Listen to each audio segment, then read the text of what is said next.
Hi, Kuzla here.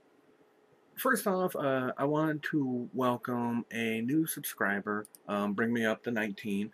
Um, I guess I'm not doing too bad. Speaking of, I had 4 when I started making videos. Um, it's like the old Aesop's fable says, slow and steady wins the race. So, I'd like to welcome a new subscriber. His name is Hubis. Um, Thanks for joining. I hope that you stick around.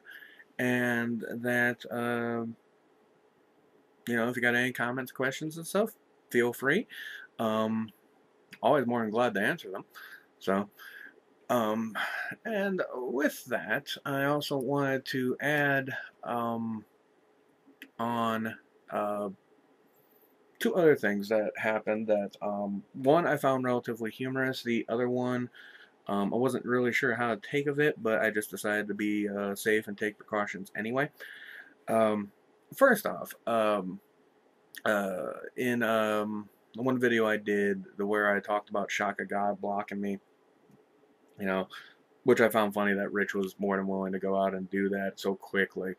Um, I didn't think anybody would be could react that fast, but oh, was I wrong? Um, I'm sure a couple of you have heard the name NephilimFree. Now, um, I was just looking at some of his videos just to see what everybody was talking about with him, and I was amazed at the I guess you could only call it a level of disillusionment that seems to be just radiating from this guy. We're not even going to go into the whole "I heard God talking to me" thing, um, but he a little while ago he posted a video response to what's her name? I can't remember offhand what her name is, the actual account name, but she does a segment on her videos called Coffee with Claire. At one point, he was trying to tell her how geography worked, and which is funny because he has no idea how geography works. You know, I don't understand geography all that well, and so, but I have a better understanding of it than him.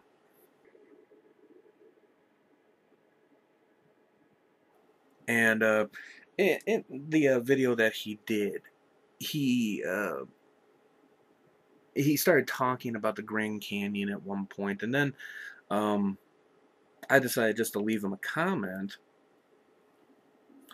to just let him know that it's like, hey, I heard about this one book that was wrote in 2005. Here's the guy who wrote it. Here's the title. Here's who he was associated with when he wrote it.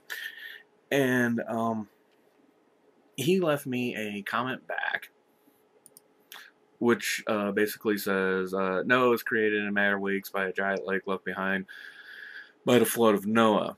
We even know where the lake was. It's a massive depression of tremendous area just north of the canyon. Investigate and learn the truth. Um,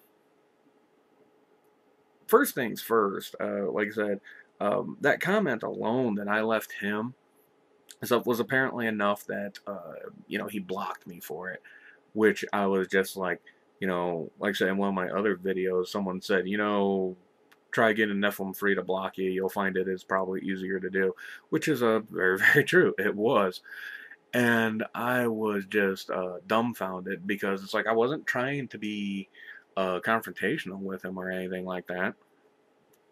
I was just pointing out something that I saw that it's like, well, hey, maybe you want to check this out, because anybody who has a little bit of understanding of just the simple process of erosion knows that the Grand Canyon took millions of years to form to get to the level that it's at now.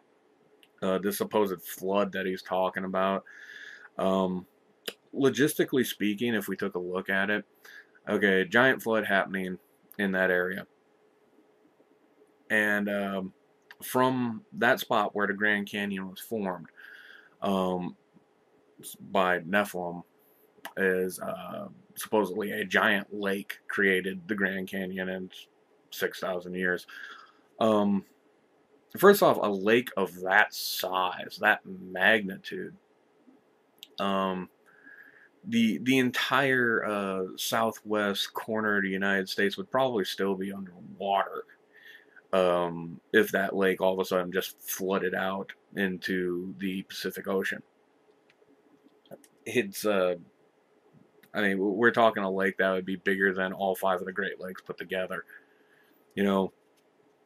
So, and on top of that, I mean, literally the Colorado River, you know, from what I understand, it's, you know, a fairly decent size, but like I said, it's been working at that whole erosion thing for like a long time ago. It's an estimated 17 million years worth of the river following its course to produce the Grand Canyon as we know it now.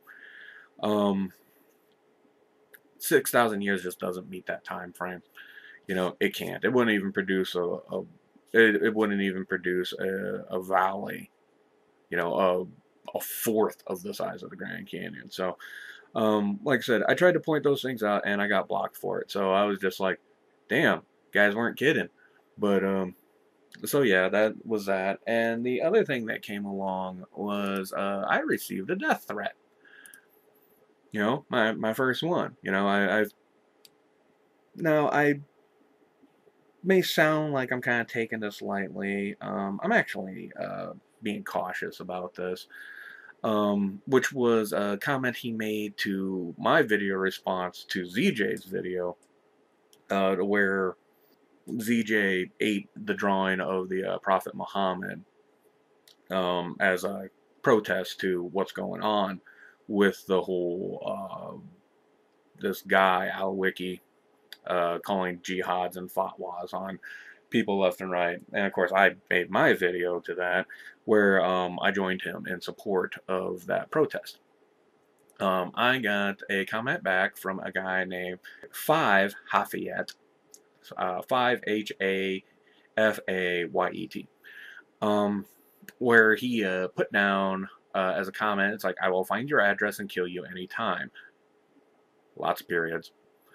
Be aware and watch at night. A couple more periods. I may be killed in doing so, but I will finish you off before I die. A couple more periods. See you. Well, so right there, my first death threat. Which, I don't know, if you take a look at it, that's kind of disturbing to think about, that, you know, somebody's willing to put that to a comment and whatnot. But also that somebody actually thought it was important enough that they actually had to threaten me in that manner. Like I said, I am being cautious about this. I did report it to YouTube, which you can do by reporting it under harassment and then leaving some notes. And the system for the report is pretty automated, and they said that they should be looking into it. I don't know, it just happened a little while ago. So I am just, like I said, I'm playing it cautious because, I mean, death threats like that, I mean, that is a form of cyberbullying. One of my subscribers, like I said, and I still don't to this day know if it really is Jessie Slaughter or not, but she is the classic example of how far cyberbullying can go in terms of just like the type of bullshit a person goes through. And granted, like I said, she's young, she's stupid, and whatnot, and she did bring a lot of it on herself. But it's still something that should be avoided, and it is something that if it does happen, report that shit right quick and in a hurry. Because, you know, you shouldn't have to put up with crap like that. You know, I understand there's going to be people out there trolling just to cause a little bit of drama and strife, but it's another thing entirely when you start actually leaving notes that you're going to try to kill somebody and you're telling them to watch out at night. You know, which, by the way, 5 Hafayet, I'm a night owl. I'm up all night, so I'll see you coming, you know, and if you are, like I said, that's what the cops are for. Just a little update with me. And like I said, you know, my first death threat, and also getting blocked by NephilimFree. Is there like some trifecta, you know, third person I can throw into this group so I can get blocked by them as well? You know, thanks for your time. Take it easy.